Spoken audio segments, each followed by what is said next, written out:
Hello hello guys. आज मैं आपको डेप्रिसिएशन में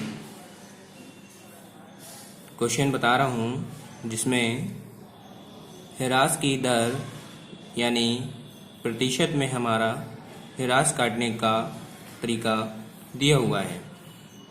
पिछली वीडियो में मैंने आपको बताया था कि यदि हमारा ह्रास की दर अगर न दी हो यानी डेप्रिसिएशन की दर ना दी हो, उसमें अगर लागत मूल्य अगर दिया है या अवशेष मूल्य या फिर स्क्रैप वैल्यू अगर दिया हुआ है तो क्वेश्चन को किस तरह लगाना था ये मैंने पिछली वीडियो में आपको क्लियर कर दिया था। अब इस क्वेश्चन में देखिए यहाँ पे दिया हुआ है, यहाँ पे रीड करेंगे क्वेश्चन को समझेंगे। एक मशीन 1 जुलाई 2012 को 20,000 रुपये में क्रय की गई। स्थायी किस्त पद्धति से यानी कि फिक्स्ड मेथड से पद्धति से 10% प्रतिवर्ष 10% प्रतिवर्ष यानी कि यहाँ पे 10% आपकी इंटरेस्ट आपकी यहाँ पे दिया हुआ है। यहाँ पे प्रतिवर्ष से आपका जो है डेप्रिसिएशन काटने का दिया हुआ है। यहाँ पे दर 10% की दर से मूल्य ह्रास काटते हुए 3 वर्षों के लिए मशीन खाता बनाना है। और आगे दिया हुआ क्वेश्चन में यदि खाते प्रति वर्ष 31 दिसंबर को बनाए जाते हैं तो देखेंगे आप यहाँ पे इस क्वेश्चन में आपको ह्रास काटने की यानी ह्रास लगाने की दर इस क्वेश्चन में दी हुई है। तो सबसे पहले हम यहाँ पे डेप्रिसिएशन निकालेंगे कि एक वर्ष में हमारा यहाँ पे कितना डेप्रिसिएशन लगेगा। तो सबसे पहले वर्किंग नोट तैयार कर लेते हैं हम यहाँ पे। तो देखिएगा वर्किंग नोट में देखेंगे सबसे पहले हम फार्मूला यूज करेंगे। फार्मूला को मैंने पिछले वीडियो में आपको क्लियर कर दिया था। अब देखेंगे इसमें कौन सा फार्मूला लगेगा, क्योंकि इसमें यहाँ पे आपकी ह्रास की दर यानी डेप्रिसिएशन की आपकी यहाँ पे दर दी हुई है। तो इसमें आपको जो फार्मूला लगेगा तो देखेंगे यहाँ पे yearly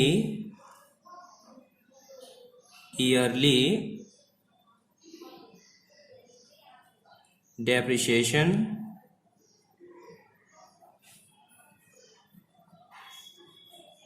is equal to book value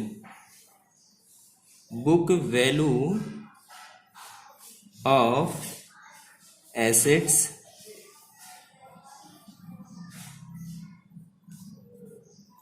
into rate upon 100। ये फार्मूला होगा आपका यहाँ पे डेप्रिसिएशन निकालने का। Yearly depreciation is equal to book value of assets into rate upon 100। तो देखेंगे यहाँ पे एक वर्ष का मूल्य ह्रास, एक वर्ष का मूल्य ह्रास आपका जो बनेगा यहाँ पे। तो देखेंगे संपत्ति की कीमत कितनी थी आपकी यानी मशीन की कीमत 20,000 रुपये है यहाँ पे। तो बुक वैल्यू ऑफ एसेट्स में आप लिखेंगे यहाँ पे 20,000 और इंटू करेंगे आप रेट यानी आपका यहाँ पे स्थायी किस्त पद्धति से 10% प्रतिवर्ष की दर से बोल रहा है यहाँ पे। तो 10% ये लिखेंगे हम यहाँ पे और अपॉन 100 कर देंगे। तो जब इसको इक्वेशन को हम सॉल्व करेंगे तो इक्वेशन को सॉल्व करने में हमारा यहाँ पे 2000 डेप्रिसिएशन निकलेगा, 2000 ह्रास यहाँ पे आएगा। ये ह्रास हमारा एक वर्ष का है, ये ह्रास एक वर्ष का निकला हुआ है। ये देखिए 2,000 रुपये हमारा एक वर्ष का ह्रास निकला हुआ है। अब ह्रास में अब आप देखेंगे इसमें भी इक्वेशन दिया हुआ है कि एक मशीन 1 जुलाई 2012 को कब खरीदी जा रही है, 1 जुलाई 2012 को, और हमारा खाते कब क्लोज होना है, 31 दिसंबर को खाते क्लोज होंगे। तो 1 जुलाई से लेके 31 दिसंबर तक 6 महीने आपके यहाँ पे बनते हैं, यानी हमारी जो मशीन होगी वो 1 जुलाई से 31 दिसंबर तक 6 महीने चलेगी। तो इसमें जो डेप्रिसिएशन आपका लगेगा वो अभी आपने लगाया है तो पूरे 1 साल का लगाया है, तो पूरे 1 साल में 2,000 रुपये आपका निकला हुआ है। अभी हमने मशीन कितने दिन यूज की है, हमने यहाँ पे 1 जुलाई को मशीन खरीदी थी और 31 दिसंबर को खाते हम क्लोज करते हैं। तो इस तरीके से हमारा यहाँ पे मशीन जो यूज हो रही है वो 6 महीने ही यूज हो रही है। तो इसलिए हम यहाँ पे 6 महीने का यहाँ पे डेप्रिसिएशन और निकाल लेंगे हम। तो देखेंगे यहाँ पे कैसे निकलेगा। तो देखेंगे यहाँ पे सबसे पहले हम यहाँ पे मंथ लिखेंगे, यानी 6 महीने हमारी मशीन चल रही है अपॉन कितने महीनों में टोटल चल रही है, यानी पूरे 1 साल में 6 महीने मशीन हमारी यूज हो रही है। तो 6 महीने का ही हम केवल डेप्रिसिएशन निकालेंगे मशीन का। तो देखिए यहाँ पे 6 1 जा 6 और 6 2 जा 12। अब 2 से 2000 को जब हम डिवाइड करेंगे तो हमारे यहाँ पे 1,000 रुपये 6 महीने का डेप्रिसिएशन निकलेगा। ये 6 मंथ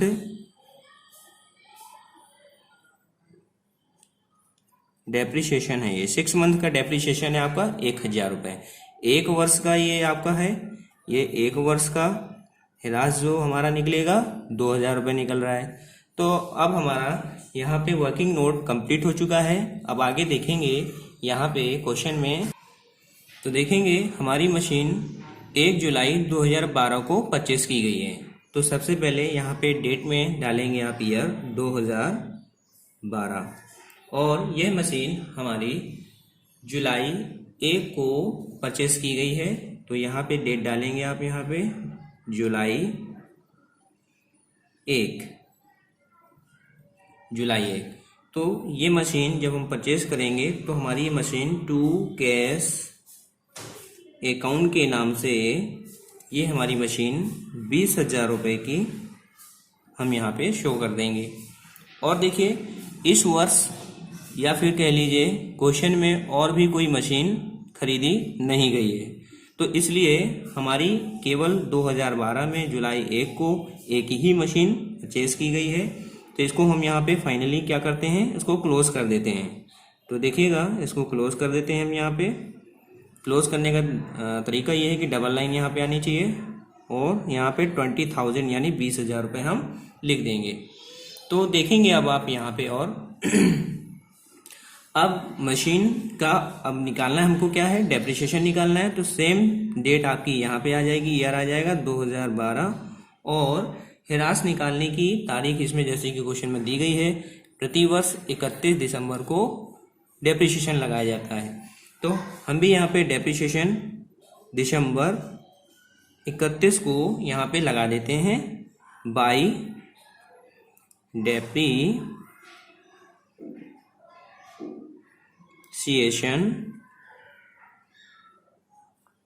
के नाम से यहाँ पे लगा देते हैं बाई डेप्रिसिएशन अकाउंट। तो आप देखेंगे यहाँ पे कि यहाँ पे डेप्रिसिएशन मैंने आपको बताया था कि डेप्रिसिएशन कितना निकल रहा है हमारा, क्योंकि मशीन हमारी 1 जुलाई को खरीदी गई है और ये मशीन 31 दिसंबर तक चल रही है। इसका मतलब ये कि ये मशीन हमारी 6 महीने ही केवल यूज हुई है। तो पूरा 1 वर्ष का अगर हम यहाँ पे डेप्रिसिएशन निकालते हैं तो हमारा यहाँ पे ह्रास जो है वो 2,000 रुपये निकल रहा है, लेकिन मशीन हमारी केवल 6 महीने ही यूज हो रही है। 2012 में केवल 6 महीने यानी 6 महीने यूज हो रही है। तो 6 महीने का डेप्रिसिएशन हमारा 1,000 रुपये बन रहा है। तो इसलिए हम यहाँ पे डेप्रिसिएशन में यहाँ पे अमाउंट में कॉलम में 1,000 रुपये यहाँ पे शो कर देंगे। फिर यहाँ पे लिखेंगे हम यहाँ पे बाई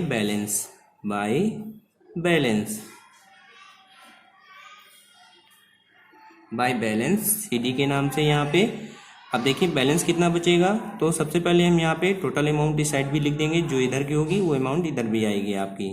तो 20,000, तो 20,000 में आप 1,000 यहाँ पे माइनस कर देंगे तो यहाँ पे आपकी अमाउंट बचेगी 19,000 यानी कि 19,000 रुपये आपका यहाँ पे बाई बैलेंस बच रहा है। अब आगे देखेंगे इसी बैलेंस को हम उठा के अब कहाँ ले जाएंगे, अगले साल ले जाएंगे 2013 में। 2013 में लिखेंगे यहाँ पे ईयर 2013। मशीन हमको ध्यान रखना है, मशीन 3 वर्ष के लिए ही बनाना है हमको, मशीन अकाउंट 3 वर्ष के लिए बनाएंगे। अब यहाँ पे तारीख हमारी अब 31 दिसंबर को क्लोज हो रहा है, तो नई तारीख हमारी यहाँ पे 1 जनवरी पड़ेगी हमारी। 1 जनवरी, जनवरी 1, और ये 2 इधर बाई है तो इधर पे आपका 2 बैलेंस के नाम से, बीडी के नाम से यहाँ पे ट्रांसफ़र कर लेंगे हम यहाँ पे इस अमाउंट को, और ये राशि हमारी यहाँ पे 19,000 रुपये ये आ गई यहाँ पे। और देखेंगे क्वेश्चन को हम यहाँ समझेंगे। क्वेश्चन को समझने में हमको देखना है यहाँ पे कि भी जैसा कि मैंने आपको बताया था कि इस वर्ष 2012 को मशीन खरीदी गई थी, फिर इसके बाद इस क्वेश्चन में आपको कोई भी मशीन दूसरी खरीदती हुई नहीं दिख रही है, तो इसलिए हमको एक ही मशीन हमारी यहाँ पे केवल यूज हो रही है, तो एक ही मशीन को हम डेप्रिसिएशन देते हुए 3 वर्ष तक बनाएंगे इसका अकाउंट। तो देखेंगे बच्चों, अब आप यहाँ पे 19,000 रुपये की मशीन हमारी बाय बैलेंस आ गई यहाँ पे 2 के नाम से, और इसको भी हम यहाँ पे क्या कर देंगे, खाते को क्लोज कर देंगे हम यहाँ पे। तो हमारा यहाँ पे 19,000 रुपये का ये अमाउंट ये हमने शो कर दिया, और तारीख यहाँ पे अब आ जाएगी डेप्रिसिएशन में यहाँ पे 2013 यानी 2013, और हिरास काटने की जो तारीख है वो आपको मैंने बताया है 31 दिसंबर को ही हिरास कटेगा लगेगा। तो फिर यहाँ पे वही प्रोसीजर आएगा, डेप्रिसिएशन बाई डेप्रिसिएशन के नाम से अकाउंट, और सेकंड लाइन हमारी बनेगी बाई बैलेंस सीडी के नाम से। जो इस साइड का टोटल है वही हमारा यहाँ का भी टोटल आ जाएगा 19,000 रुपये। और देखेंगे अब ये मशीन हमारी 1 जनवरी, देखिए जनवरी 1 से पूरी चल रही है 2013 में, और डेप्रिसिएशन कब इसको हम काट लगा, इस मशीन में डेप्रिसिएशन कब लगा रहे हैं, दिसंबर 31, यानी कि ये मशीन अब 2013 में हमारी, जो हमने ये मशीन 20,000 की खरीदी थी तो 2,000 रुपये सन 2013 में ये मशीन हमारी पूरी 1 साल चल रही है। तो अब पूरे 1 साल का डेप्रिसिएशन मैंने आपको वर्किंग नोट में बताया था कि आपका 1 वर्ष का पूरा हिरास 2,000 रुपये बन रहा है यहाँ पे मशीन का। तो यहाँ पे हमारा मशीन का जो डेप्रिसिएशन बनेगा वो 2,000 बनेगा। अब यहाँ पे इस अमाउंट से इस अमाउंट को हम माइनस कर देंगे, तो 19,000 में से 2,000 को माइनस करेंगे तो यहाँ पे हमारा बैलेंस जो बचेगा 17,000 आ जाएगा। फिर वही प्रोसीजर है, आपको इसी बैलेंस को उठा के आपको 2014 में रखना है, 2014 में यहाँ पे रखेंगे, और ये तारीख हमारी आ जाएगी क्योंकि दिसंबर 31 को हम डेप्रिसिएशन लगा रहे हैं तो बैलेंस भी हमारा दिसंबर 31 को ही शो होगा। अब ये मशीन जब अगले साल 2014 में जाएगी तो जनवरी 1 से फिर ये मशीन हमारी रिन्यू हो जाएगी। तो 2 बैलेंस के नाम से हम यहाँ पे इस मशीन को यहाँ पे ले आएंगे। 17,000 की मशीन हमारी यहाँ पे बची है, और इसको फिर हम इस मशीन को यहाँ पे क्लोज कर देंगे। 17,000 यानी 17,000 रुपये लिख दिए, और फिर सेम यही अमाउंट हम यहाँ पे भी इधर लिख देंगे 17,000 रुपये, और तारीख यहाँ पे हमारी यानी 2014 है, तीसरा साल यानी फाइनल ईयर चल रहा है आपका, 3 वर्ष का मशीन खाता बनाना था आपको। तो यहाँ पे भी आप डेप्रिसिएशन 31 दिसंबर को ही लगाएंगे डेप्रिसिएशन यहाँ पे, और फिर वही प्रोसीजर हमारा यहाँ पे by depreciation account,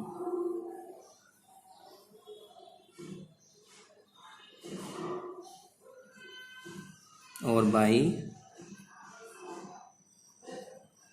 balance CD के नाम से यहाँ पे आ जाएगा। तो देखिए इस वर्ष भी यानी हमारा 2014 में भी ये मशीन हमारी 1 जनवरी से दिसंबर 31 तक चल रही है, यानी कि पूरे 1 साल हमारी ये मशीन इस वर्ष भी चल रही है। तो जैसे कि मैंने आपको बताया था पिछले वर्किंग नोट में भी कि 1 वर्ष का पूरा डेप्रिसिएशन आपका 2,000 रुपये बन रहा है। तो 2014 में भी आप डेप्रिसिएशन 2,000 रुपये यहाँ पे लगाएंगे। अब यहाँ पे इस 17,000 से 2,000 को आप माइनस करेंगे तो आपका यहाँ पे अमाउंट जो बचेगा वो 15,000 यानी 15,000 रुपये आपका बाई बैलेंस के नाम से आपका यहाँ पे शो होगा। और अब 3 वर्ष का हमारा मशीन खाता कंप्लीट हो चुका है, लेकिन अब क्या करना है कि हमको यही बैलेंस अगले वर्ष के लिए यहाँ पे शो करके छोड़ देना है, और हमारा इस तरह क्वेश्चन कंप्लीट हो जाएगा। तो देखिए यहाँ पे अगले ईयर के लिए ये बैलेंस हम यहाँ पे शो करके छोड़ देंगे 2015 और जनवरी 1 टू बैलेंस बीडी के नाम से यहाँ पे 15,000 रुपये ये शो करेंगे और इस तरह हमारा ये क्वेश्चन कंप्लीट हो गया। तो देखिए कितना सिंपल क्वेश्चन है। अगर आप इस मेथड से अगर क्वेश्चन दे रहा है क्वेश्चन फिक्स्ड मेथड से, तो फिक्स्ड मेथड से आपको क्वेश्चन को इस तरह लगाना पड़ेगा। ठीक है, अब आगे मैं आपको दूसरा क्वेश्चन और बताऊंगा कि क्वेश्चन और भी कई तरह से होते हैं, उनको किस तरह से लगाना है। तो ये क्वेश्चन की पोजीशन पे ही पता चलेगा कि क्वेश्चन किस प्रकार से है। ठीक है, थैंक यू।